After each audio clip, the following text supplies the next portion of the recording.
maybe 30 days, all the way back in 2003. Now, who were my tweaker buddies? Well, let's start off with Josh Martindale. Did I ever do meth with him? No, but he did meth. Hung out. We also smoked pot, but he was, by that point, not into pot anymore. He was into meth.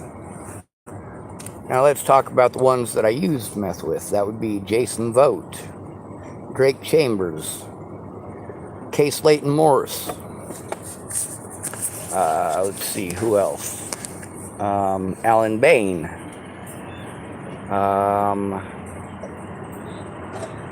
Let's see, David Roop. Who else did I do meth with? Tom Nelson. Tom Nelson and his girlfriend at the time, Crystal.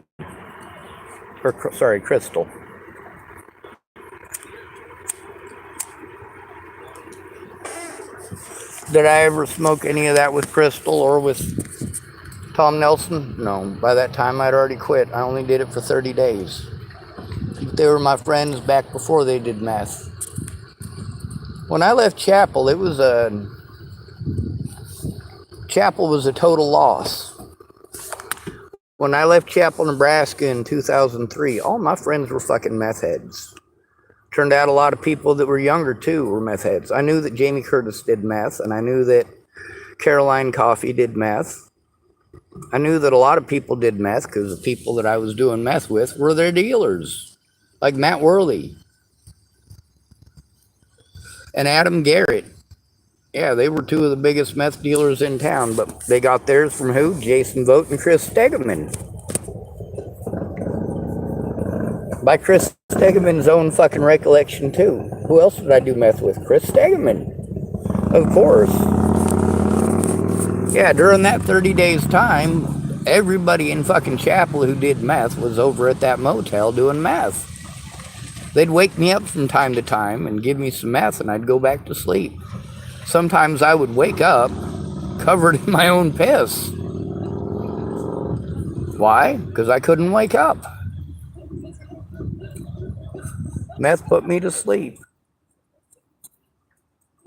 How do you get addicted to something that puts you to sleep unless you really need some sleep? So a lot of people have actually offered me meth to help me to get to sleep because they know I have sleep issues. No, I don't want that kind of sleep.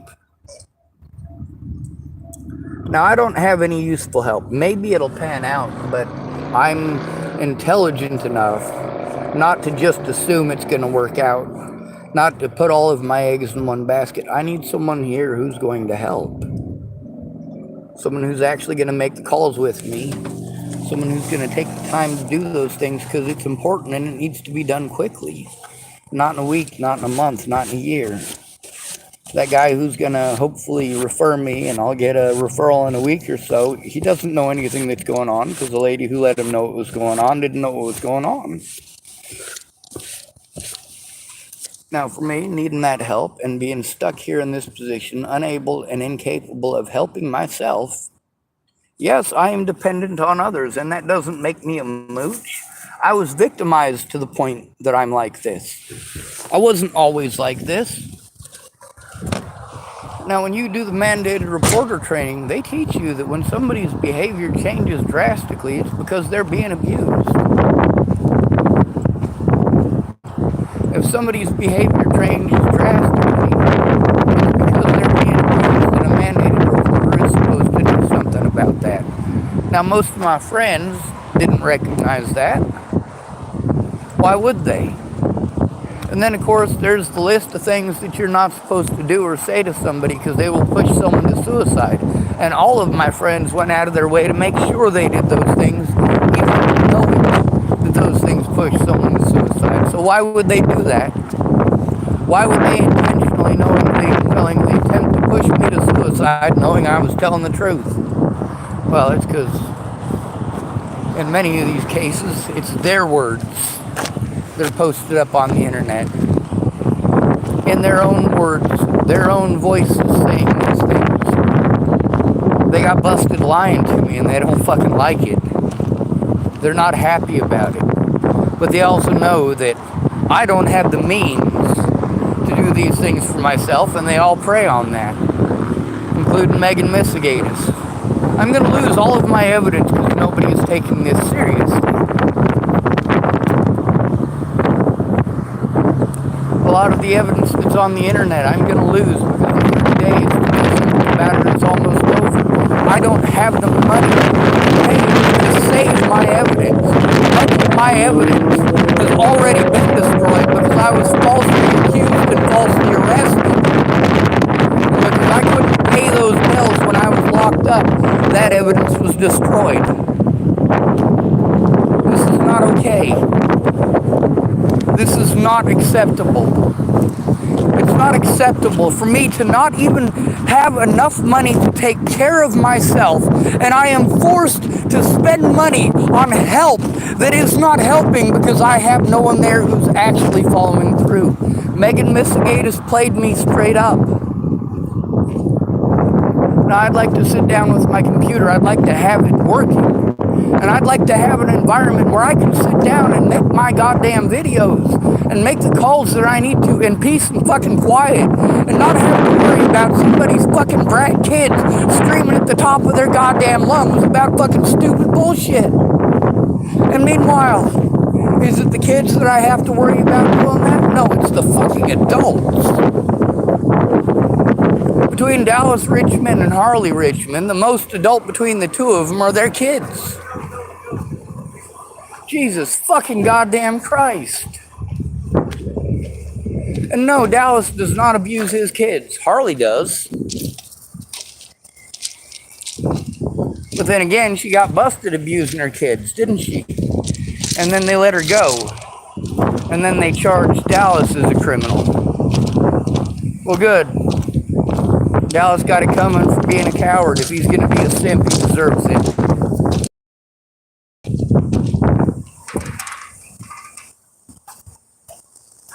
I didn't make Dallas Richmond a coward any more than I made any of the rest of you cowards. I didn't make you. When you did evil things, those were choices that you made, not choices that I made. No matter how much you want to blame me for your choices and your actions and your wrongs and your evils, when it all comes down to it, you chose that. You chose it. You chose. I don't make your decisions. While I wasn't threatening to kill anybody, it didn't matter. When I threatened people back, oh, then I'm evil. It's okay for these people to threaten my life. I gotta travel to a bunch of jurisdictions to try to turn in my predators, Natalie Bollinger's family and friends. That's who my predators were. Natalie Bollinger's family and friends, her druggy customers. People like Maddie Boa and her customers. All I wanted was for the fucking violence to stop. All I wanted was to be able to see my loved ones without being abused over fucking lies and slander. You don't want to do anything about the lies and slander? Well, do something about the fucking assaults.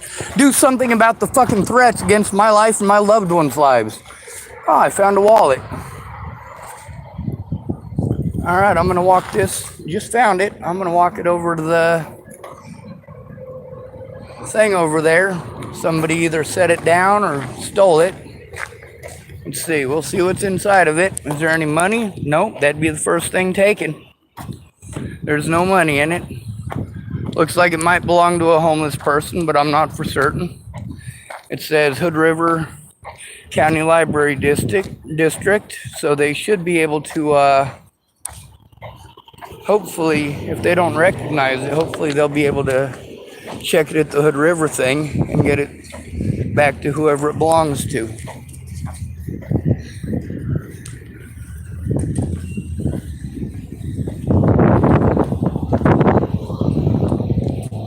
People don't take it seriously when I tell them there's a time limit. They procrastinate and procrastinate and tell me, oh, well, nothing happens overnight. Well, nothing happens at all when you drag it out like that. Hey, are you missing a wallet? No, sir. All right. Pick it up. Yes, sir.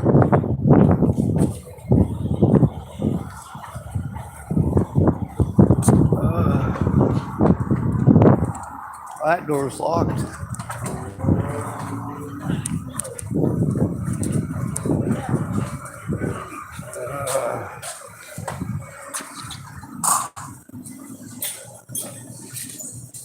Somebody left their wallet outside. No way. Yeah, way. Just sitting? Yeah, it's got a library card in it, so it should be pretty easy to get it to who it goes to, but I didn't see a name on it. So I lost that. They can come back looking. I hope so. Well, I appreciate it. I'm gonna write it down or something and hopefully they come back for it. Yes, ma'am. So did you get in touch with anybody? No, not yet. It's a little late to call anybody. I did find a thing of food over there. Really not much that I can eat in it, but it had some stuff I can. But it had a card in it for a different place out of the Dalles. The problem is I gotta have somebody make the calls with me. That's the thing that nobody gets. Someone has to be on the phone with me when I call these places. I'm a homeless male. I'll get blown off if nobody is. So that's the most important part. But a lot of people, they don't, it doesn't occur to them that it's like this for us. I've made literally thousands of phone calls by myself. I've got thousands of phone calls recorded to places that are supposed to help me, all blowing me off, telling me it's not their job, it's somebody else's, and it literally is their job. So that's one of the things I'm having to deal with is I'm told to go to people who are supposed to help me. And then I go to these places, they don't help me, they don't care, they tell me it's not their job, and that's the way it's always going to be unless someone actually looks at the evidence and makes the calls with me. And that's the toughest part. People ain't got the time. I got to go to poor people because the people in the government agencies we're paying to do these things aren't going to do these things unless somebody goes in with me. It's stupid. All right, well, I'm going to let you get back to it. Okay.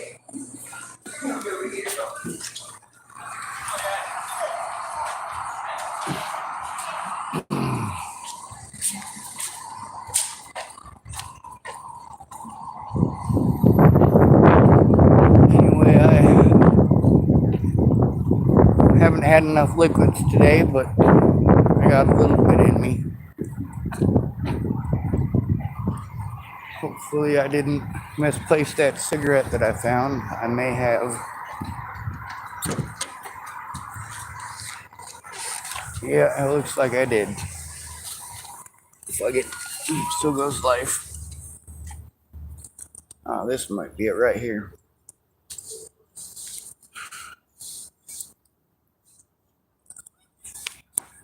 Making the calls by myself doesn't do any good. Especially when I don't have the ability to record it, which I don't right now, except on my clandestine device, and that takes so many hours just to post it up. And I still got to go through the stuff that I recorded in the last few days, and I can't do that. I can't get my computer to work, and I don't have the money to go back to Starbucks tomorrow. I did find 10 cents. That's a good start. If I can get my computer working tomorrow, that'd be useful.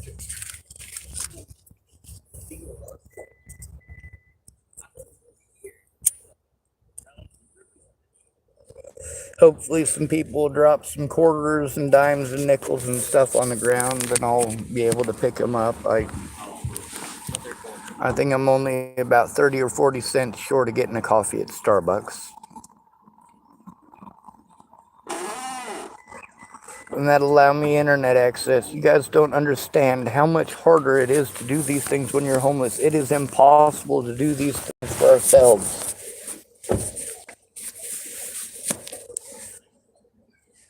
I got people telling me, oh, I can represent you. I'm real good at that. And then they tell me about the case they lost. Well, good job.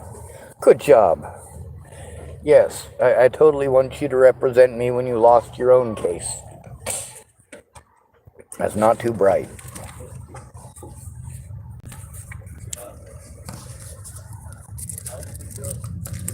I keep getting on here because I need help. I need someone to stop and understand. I need help. I don't need somebody to do it for me or to tell me what to do. I need them to be present for it. I need them to actually help. I need help to get a guardian. I need help to get the developmental disability paperwork taken care of. I need help anytime that I need to turn in my predators. And it can't be somebody who's friends with the sheriff. It can't be people who are friends with my predators. Obviously. Most of those who offered to help are friends with my predators. And although they promised to help, and they actually did, they helped. They just didn't help me. They helped my predators to get away with their crimes. This is not acceptable.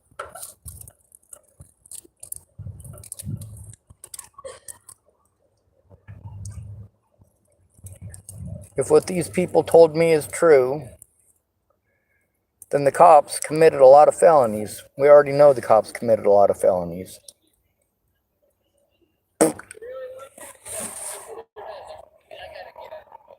If what these people told me is not true, then they committed the felonies. In some of these cases, both committed felonies.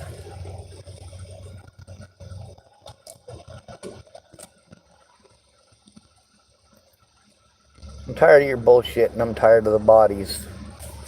And I'm tired of being told that I can't be a victim because I don't have the right parts or the right color of skin. I'm not the right age.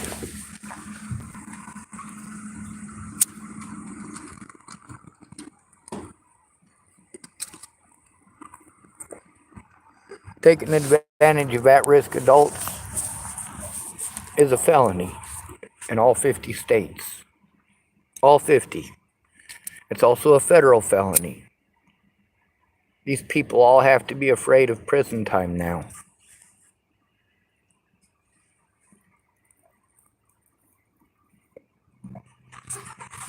The words are already on the internet, so they can't hide them. They already tried to have their words taken down. They wanted to claim that these things were true. These things are true. These things are true. Well, if they're true, why are you trying to destroy your own words? Why are you trying to destroy evidence that shows that I told the truth? Evidence in your own words that I showed the truth. It's because it's in your own words. You got busted. And now you're playing victim because you got busted. Dumbass. Good to be rid of you. Thanks for coming to visit. Stay out of trouble or don't get caught. Remember, you are your brother's keeper and no victim left behind.